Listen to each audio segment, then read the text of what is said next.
एक ऐसी खबरें आ रही हैं जिसमें कहीं विमानों को वापस लौटना पड़ रहा है, कहीं इमरजेंसी लैंडिंग करवानी पड़ रही है, कहीं विमानों में कुछ और खामियां आ जा रही। जैसे आप देखिए कि कल ही ब्रिटिश एयरवेज के बोइंग 787 ड्रीमलाइनर ने लंदन के हीथ्रो एयरपोर्ट से चेन्नई के लिए उड़ान भरी, लेकिन उसे वापस हीथ्रो एयरपोर्ट पर इमरजेंसी लैंडिंग करनी पड़ी क्योंकि लगभग 15,000 फीट की ऊंचाई पर पायलट ने महसूस किया कि प्लेन में कोई दिक्कत है। जांच की तो पता चला कि प्लेन में फ्लैप सिस्टम में गड़बड़ी है।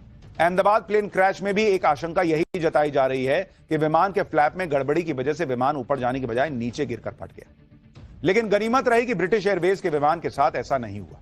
गड़बड़ी का पता चलते ही विमान के अतिरिक्त फ्यूल को हवा में गिरा दिया गया ताकि विमान का वजन कम हो सके। ये देखिए कैसे उसमें से ईंधन निकाल दिया गया कि भाई निकलो, तुम वजन कम करने दो, मुझे उतरने दो। किसी भी संभावित रिस्क से बचने के लिए ईंधन गिराकर विमान का वजन घटाना स्टैंडर्ड प्रोटोकॉल का हिस्सा होता है, जिससे इमरजेंसी लैंडिंग में आसानी होती है। लगभग 1.25 घंटे तक हवा में रहने के बाद विमान ने हीथ्रो के रनवे पर सुरक्षित लैंडिंग की। सभी यात्रियों और क्रू को सुरक्षित उतार लिया गया। भाई विमान तो सुरक्षित उतर गया, लेकिन पब्लिक में तो तनाव हो गया कि चल क्या रहा है। सोचिए पैसेंजर्स का क्या हाल हुआ होगा। जो लोग उस प्लेन में थे उनकी सांसें अटक गई। एक घटना हो तो समझ में आए, लगातार एक के बाद ऐसे हो रहा है। आज बोइंग के ड्रीमलाइनर से जुड़ी एक और डरा देने वाली खबर आई। एयर इंडिया की एक फ्लाइट ने आज सुबह हांगकांग से नई दिल्ली के लिए उड़ान भरी। एयर इंडिया का यह विमान भी बोइंग का बनाया हुआ 787 ड्रीमलाइनर ही था जो अहमदाबाद में क्रैश हुआ था, वही वाला उसी कैटेगरी का था। विमान का टेक ऑफ तो स्मूथ था, लेकिन बीच रास्ते में विमान में तकनीकी खराबी का पता चला, जिसके बाद पायलट ने तुरंत फैसला किया कि विमान को वापस हांगकांग ले जाकर लैंड करवाए।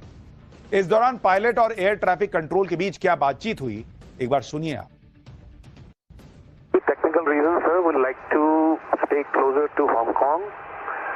Maybe we will come back and land back into Hong Kong once we sort out the problem. We don't want to continue further. वैसे तो हवाई यात्रा सबसे सेफ मानी जाती है, लेकिन एक के बाद एक ऐसी घटनाएं हो रही हैं कि लोग घबरा गए। ये बोइंग 787 ड्रीमलाइनर तो तकनीकी खराबी के बावजूद उड़ान भरने के कुछ समय बाद वापस हांगकांग लौट आया, लेकिन आप अंदाजा लगाइए कि जब पायलट ने अनाउंसमेंट की होगी तो विमान में तकनीकी खराबी आ गई है, तो फ्लाइट में सवार यात्रियों की धड़कनें कैसे बढ़ गई हो। पहले अहमदाबाद प्लेन क्रैश और अब इन दो नई घटनाओं ने बोइंग विमानों की सुरक्षा पर गंभीर सवाल उठा दिए। अहमदाबाद हादसे के बाद भारतीय विमानन एजेंसी नागर विमानन महानिदेशालय यानी डीजीसीए ने एयर इंडिया के बोइंग 787 ड्रीमलाइनर बेड़े की सुरक्षा जांच के आदेश दिए। इसमें कहा गया है कि बोइंग के 787-8 और 787-9 विमानों की हर उड़ान से पहले जांच होगी। डीजीसीए ने एयर इंडिया को बोइंग के सभी 26 787-8